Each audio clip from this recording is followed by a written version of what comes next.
नमस्कार, VP news में आप सभी दोस्तों का एक बार फिर से बहुत बहुत स्वागत है। दोस्तों आज हो गया है 3 जून को जो बड़ी खबर निकल के आ रही है एक एक करके जानेंगे, लेकिन उससे पहले छोटा सा निवेदन, अगर आपने हमारे चैनल को अभी तक सब्सक्राइब नहीं किया तो प्लीज सब्सक्राइब के लाल बटन दबाकर चैनल को सब्सक्राइब करें। पहली जो बड़ी खबर निकल के आ रही है दोस्तों उड़ीसा से, उड़ीसा पे जहां पर प्रधानमंत्री मोदी के काफी करीबी माने जाने वाले और काफी इन दिनों सोशल मीडिया पे चर्चा का विषय बने प्रताप चंद्र सारंगी, जो बीजेपी में प्रधानमंत्री मोदी केंद्रीय कैबिनेट में मिनिस्टर बनाए गए हैं, उनको लेकर एक बड़ा खुलासा हुआ है। जी हाँ, राष्ट्रीय राजधानी में बीते 30 मई को नरेंद्र मोदी और उनके मंत्रिमंडल के शपथ समारोह में शपथ लेने के लिए उड़ीसा से अपनी झोपड़ी से निकलते हुए कमजोर से दिखाई देने वाले ईमानदार माने जाने वाले 64 वर्षीय एक व्यक्ति की तस्वीरें मुख्य धारा की मीडिया और सोशल मीडिया पर चर्चा का विषय बनी हुई है। सारे मीडिया में उनके त्याग, बलिदान, तपस्या की सारी बातें दिखाई जा रही हैं। मीडिया में चल रहा है कि कितने गरीब हैं, कैसे झोपड़ी से निकल रहे हैं, विधायक होने के बावजूद उन्होंने कुछ अपने लिए नहीं किया है।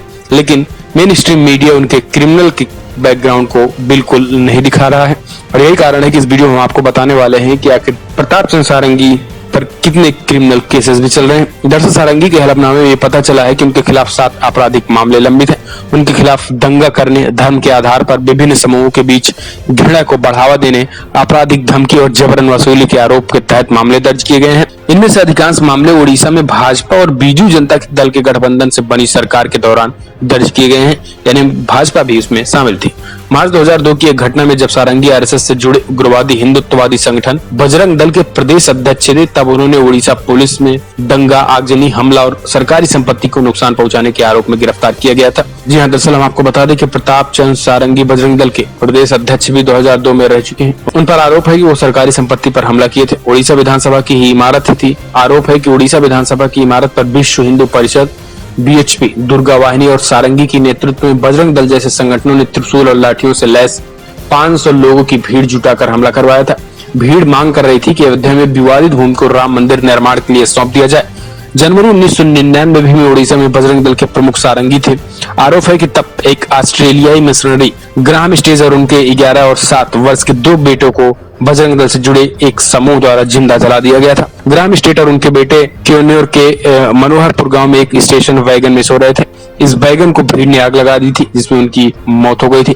सारंगी ने इस मामले में पूछताछ की गई तो उन्होंने इसमें शामिल होने से इनकार कर दिया था। उस समय आरएसएस और सारंगी के नेतृत्व में बजरंग दल ईसाई मिशनरियों के खिलाफ अभियान चला रहे थे। इन लोगों ने मिशनरियों पर आरोप लगाया कि वो लोग आदिवासियों को जबरन धर्म परिवर्तन करा रहे हैं। यानी हम कह सकते हैं कि प्रताप चंद्र सारंगी, जिसको मीडिया, मेन स्ट्रीम मीडिया या सोशल मीडिया में इस तरीके से दिखाया जा रहा है, लेकिन उनके अलग बैकग्राउंड को नहीं दिखाया गया है, तो कहीं न कहीं जिस तरीके से उन पर क्रिमिनल केसेस चल रहे हैं, बावजूद उसके प्रधानमंत्री मोदी की पहली पसंद प्रताप चंद्र सारंगी माने जाते हैं। अगली जो बड़ी खबर निकल के आ रही है दोस्तों वो है पश्चिम बंगाल से, जहां पर ममता बनर्जी ने लिया है बड़ा फैसला। 10 लाख के जवाब में तृणमूल के 20 लाख पोस्ट कार्ड भेजने का बड़ा फैसला कर लिया है। जी हाँ, तृणमूल कांग्रेस नेतृत्व ने जय श्री राम लिखे जाने के 10 lakh post card CM Mamata Banerjee के घर भेजने संबंधी भाजपा की घोषणा के जवाब में ममता बनर्जी की तृणमूल पार्टी ने जय हिंद लिखे 20 लाख पोस्ट कार्ड प्रधानमंत्री मोदी के 7 रेस कोर्स स्थित सरकारी आवास पर भेजने का ऐलान कर दिया है।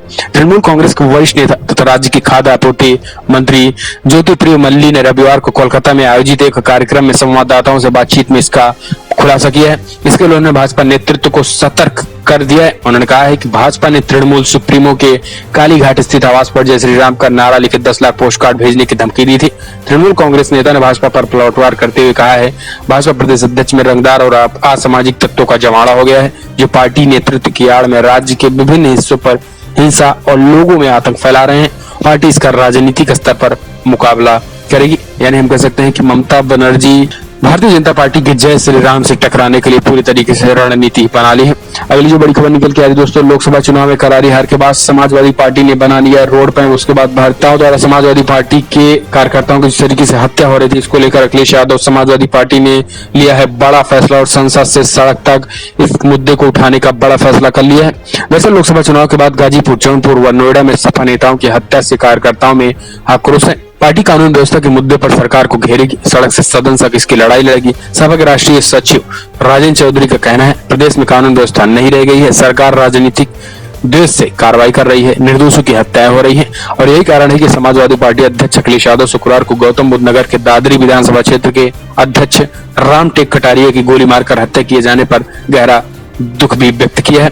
सपा अध्यक्ष अखिलेश यादव खुद 3 जून को आजमगढ़ जाएंगे। यहाँ रात्रि विश्राम के बाद 4 जून को वो गाजीपुर जाएंगे और दिवंगत जिला पंचायत सदस्य विजय यादव के परिजनों से मिलकर दुख साझा करेंगे। यानी हम कह सकते हैं कि योगी राज में जिस तरीके से खासकर यादव को टारगेट किया जा रहा है, उससे समाजवादी पार्टी अखिलेश यादव पूरी तरीके से अब संसद से सड़क तक मुद्दे को उठाने के लिए तैयार हो गए हैं। अगली जो बड़ी खबर निकल के आ रही है दोस्तों, तमिलनाडु में एक बार फिर से हिंदी को लेकर विरोध शुरू हो गया है। जी हाँ, तमिलनाडु के बड़े नेताओं का आरोप है कि मोदी सरकार उन पर हिंदी थोपने का आरोप लगा रही है और यही कारण है कि वो हिंदी नहीं बोलेंगे और हिंदी उनकी पहली भाषा नहीं है, तमिल ही उनकी पहली भाषा और तमिल ही पहली भाषा रहेगी। तो हम कह सकते हैं कि यानी तमिलनाडु में एक बार फिर से हिंदी को लेकर जबरदस्त विरोध मोदी सरकार के खिलाफ शुरू हो गया है। अगली जो बड़ी खबर निकल के आई दोस्तों, आंध्र प्रदेश, महाराष्ट्र और गुजरात जैसे बड़े राज्यों में एक बार फिर से सूखा के बड़े हालात उत्पन्न हो सकते हैं। जी हाँ, बड़ा संकेत मिल गया है मौसम विभाग की तरफ से कि तेलंगाना, आंध्र प्रदेश, कर्नाटका, महाराष्ट्र, गुजरात और राजस्थान जैसे बुरी तरीके से इस बार सूखे की गिरफ्त में आ सकते हैं। माना जा रहा है कि जिस तरीके से असामान्य गर्मी बढ़ रही है और धूप की वजह से जिस तरीके से यहाँ पर पानी की समस्या